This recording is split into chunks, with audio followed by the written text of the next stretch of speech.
Marriage, they say, is built on trust. Mine was built on trust too, until the night I found the truth hiding behind 17 years of shared mornings, shared bills, and shared children. My name is Sarah, and for 17 years I believed my husband Daniel and I were building something permanent. We had 2 children, a beautiful house on Maple Grove, and a life that looked, from the outside, like the kind people envied. But 3 months ago, everything cracked open when I found a series of messages on his laptop. Messages between him and a woman named Claire, a woman I had once considered a friend. The betrayal itself hurt, but what shattered me more was what came after. Instead of guilt, Daniel showed arrogance. He assumed that because his name appeared on the mortgage documents, because he was the one who negotiated the house purchase 11 years ago, he held all the power. He assumed I was still the same woman who married him at 24, dependent, naive, easily overwhelmed. He didn't know that somewhere between raising 2 children and running his business finances for a decade, I had quietly become the most informed person in that house about every legal document we owned. The day everything came to a head started like any other Tuesday. I had made coffee, packed lunches, and kissed my children goodbye at the door. Daniel came downstairs already dressed for a business trip that I now knew was really a weekend with Claire in another city. I asked him calmly, without raising my voice, whether he intended to keep lying to me. He looked at me the way you look at someone you've already dismissed from your future. "If you want a divorce," he said, straightening his tie, "go ahead.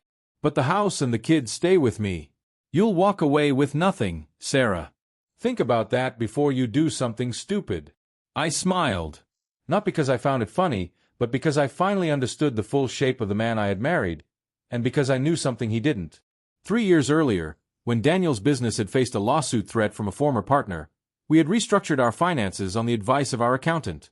To protect our family's assets, the house had been transferred fully into my name, along with the majority of our joint investment accounts. Daniel had signed the papers himself, in a rush, trusting me to handle the boring paperwork, as he called it. He never asked for copies. He never followed up. He simply forgot. That afternoon, after he left for his flight, I called our family lawyer, Mr. Reyes, a man who had quietly guided me through every major financial decision Daniel had been too busy to notice. I told him everything. The affair, the threat, the arrogance in Daniel's voice that morning.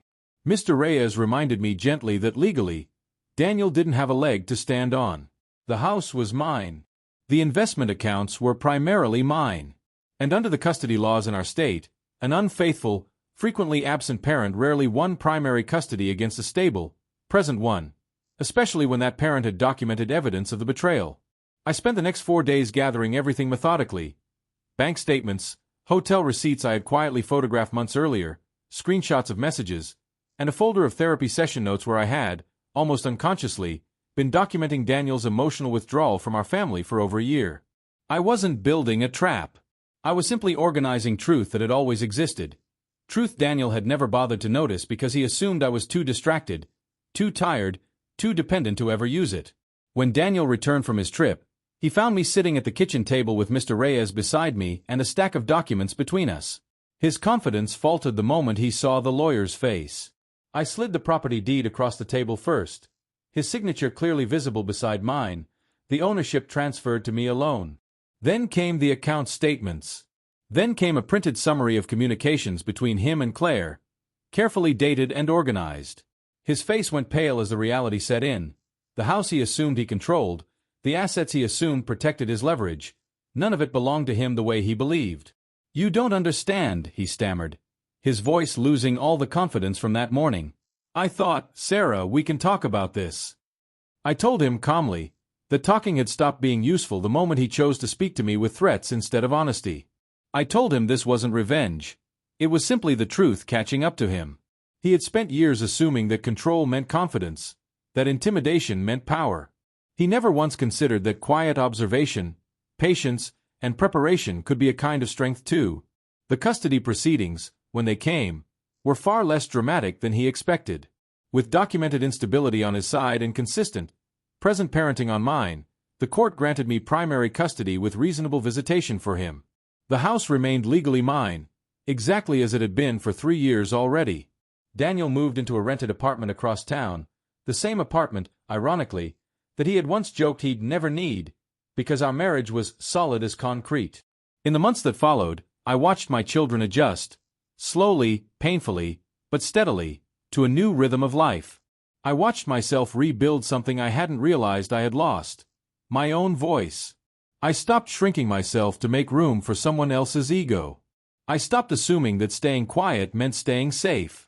Daniel, for his part, tried calling several times, sometimes apologetic, sometimes bitter, always circling back to the same disbelief that I had planned something behind his back. But I hadn't planned anything. I had simply paid attention, something he never thought I was capable of. Looking back now, I don't feel triumphant in the way revenge stories often promise. I feel steady. I feel like a woman who finally stopped being underestimated, not because I fought loudly, but because I stayed calm when it mattered most. Daniel built his confidence on assumptions about who I was. He never imagined that the quiet, boring paperwork I handled for years would someday hold more power than every threat he ever made.